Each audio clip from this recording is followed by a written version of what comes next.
Pajemski going to be game time, or is he looking ready? He'll play, yeah. Would he be the start? I assume he'll start. Yeah, he'll start for Steph, yeah.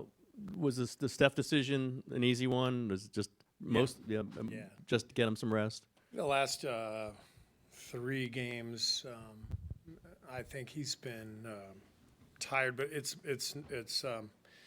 more of a mental and emotional fatigue than physical. He's fine physically. His back was fine last night.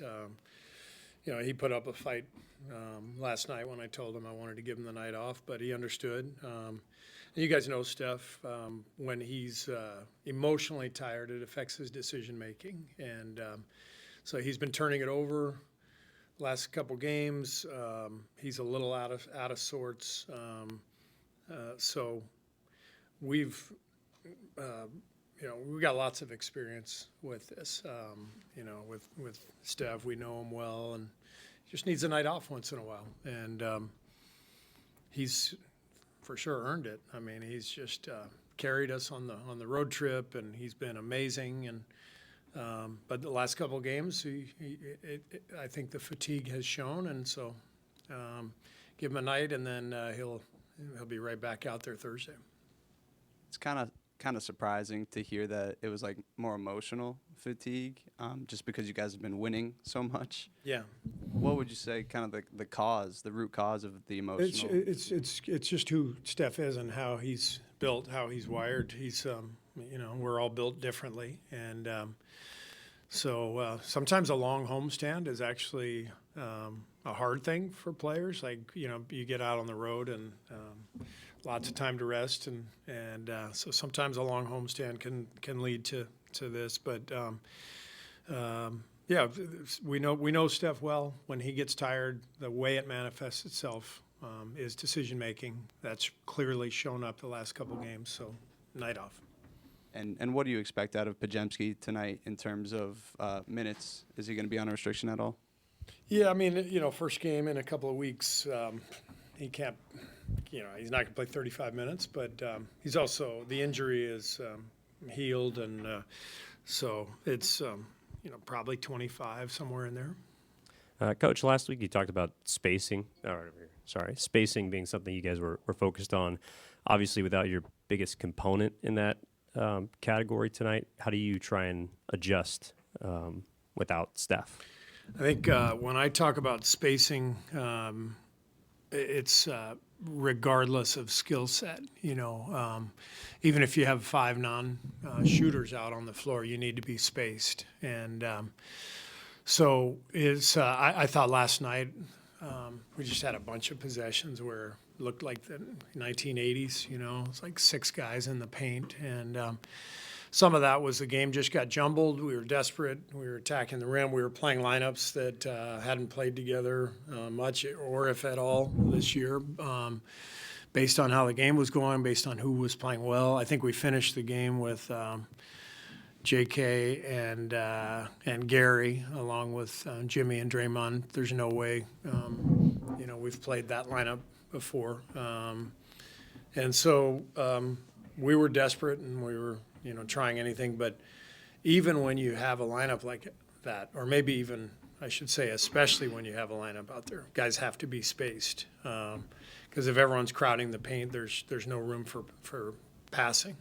So even if they're not, lethal shooters, if they're in their spots and we have the floor space, we can execute offensively. With Brandon back, how do you expect that to affect Moses' role on the team? Not in the slightest. Yeah. Moses is he's our starting 2 guard, and or small forward, however you want to look at it, depending on which, whether we go small or big. But Moses, he's a starting wing, put it that way, and that doesn't change. Coach, what's going to take tonight without Steph? Second game of a back-to-back. What will it take for the rest of the roster? Same thing it took Denver to win last night. They came off a loss to Washington at home, clearly focused, engaged, a little pissed off. That's what it should look like for us tonight. It will be Jimmy's first game playing without Steph. Just what are you looking forward to about seeing him in this spot tonight? I haven't given it any thought. at all. He's just Jimmy Butler. He's a great player. He plays, doesn't matter who's out there. Just need him to be himself. It seemed like Brandon was shooting really confidently, aggressively before the injury. When can you tell that he's very decisive offensively? When can I tell? Yeah, like when can you tell that he's feeling it shot-wise and decisive with the ball? Yeah, I mean, there was a really good rhythm to the game for him the last couple weeks before he got hurt, and shooting the ball when he's open, moving it when he's not. He's got a great feel for the game.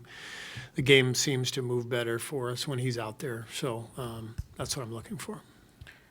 Steve, I think Draymond had said this the other day, early during when Jimmy came, that he'd like to see Jimmy be more aggressive and look for a shot. But I know you love him being the facilitator and everything he does. Do you ever want him to be more aggressive and look for a shot more?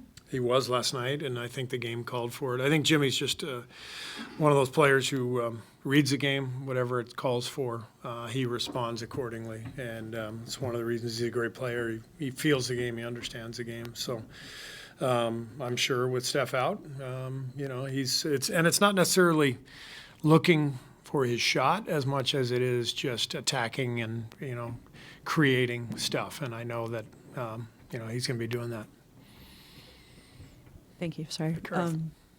In your day, Steve, could you imagine a player taking a mental or emotional rest day? And I'm saying it's a good thing now that that's sort of recognized that that's needed, because there's a whole player and part of the brain is part of performance.